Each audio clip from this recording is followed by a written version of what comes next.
One of the comments or compliments I get a lot of is that, oh, look, I admire you because you followed and you pursued your passion. But the truth is that is not true. The whole notion of follow your passion is a bad advice. I didn't follow my passion. Rather, I was taught to love what I do. And it might sound funny, but there is a difference. And that is what I'm going to be sharing with you in this video.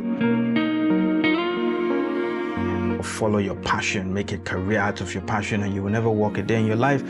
It sounds nice, but in reality, it's not such a good advice. Better advice is to love what you do. Now, here's the difference. When you say you want to follow your passion, what that means is that finding your passion, finding that interest becomes what's the most important thing. But the danger of that is you can be interested in something that you're terrible at. You can be passionate about something that you suck.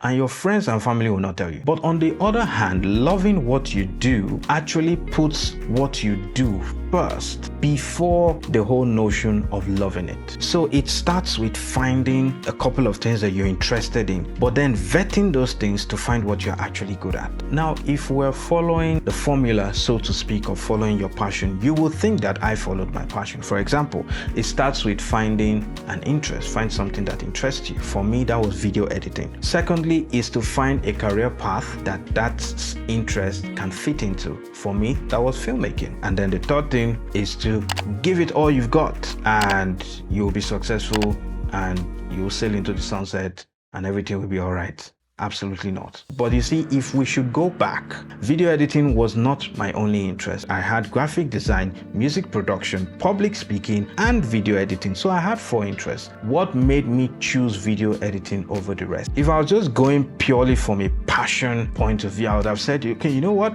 I choose music production. I'm going to be the next Dr. Dre, and I'm going to give it all I've got. So I didn't just pick an interest just from a passion point of view. This is not people deceiving you now. This is you being able to objectively look at your work, look at other people's work and say, you know what? I'm not doing bad, I'm not doing bad at all. So that's why loving what you do is a better advice, because by the time you find what you are good at, you keep doing that thing, eventually your passion for that thing would grow, which is counter to the first one, which says find your passion and then start doing that thing. And another thing that would help is to use a baseline approach. When I was in secondary school, I was the only social science student in my set. There was a lot of pressure from peers and teachers for me to join pure science. But I remember saying to a teacher one day, I said, you know what? I know myself more than you. If I should go into pure science, I'm going to struggle to be an average student. But if I should stay in social science, I'm going to struggle to be the best. So where you start matters. John Maxwell would tell you that on a scale of 1 to 10, if you find yourself on a 5 with a lot of hard work and help and all of that, you can push yourself to maybe a 7.5 or an 8. You can never take yourself from a 2 and magically push yourself to an 8.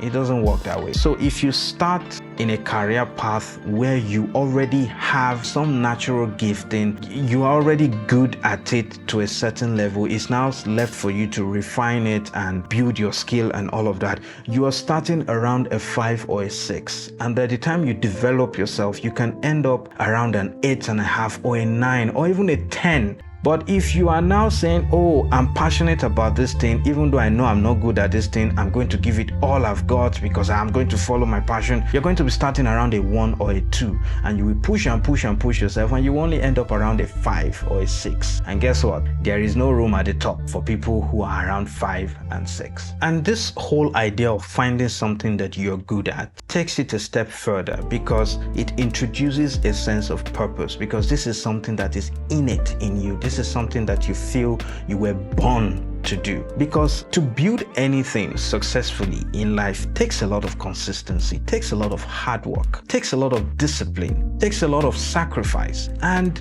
bro, money will not motivate you through those times. There are times where things will go up and down. Just being passionate, oh, I love this thing, it will not pull you through. What will put you through those times is having a sense that, you know what, this is what I'm born to do. If I don't do this thing, I might as well exit this life. It's going to now make sure that you're not just successful in that line or in that career path, but it's going to ensure that you actually derive a sense of fulfillment from doing that particular thing that you're doing. And even if that thing isn't something that you end up being passionate about, by the time you gain mastery in that thing, that is now going to give you the freedom to now pursue and do whatever it is that you're passionate about by the side. Don't follow your passion. Love what you do. Passion is perseverance. Passion grows. Passion is when you put all your heart into something, it deals with you, you go home, you wake up the following morning and you say, you know what, I'm going to do this all over again. Love what you do. Don't follow your passion. Find what you're naturally good at, develop it into a skill, and bye for now.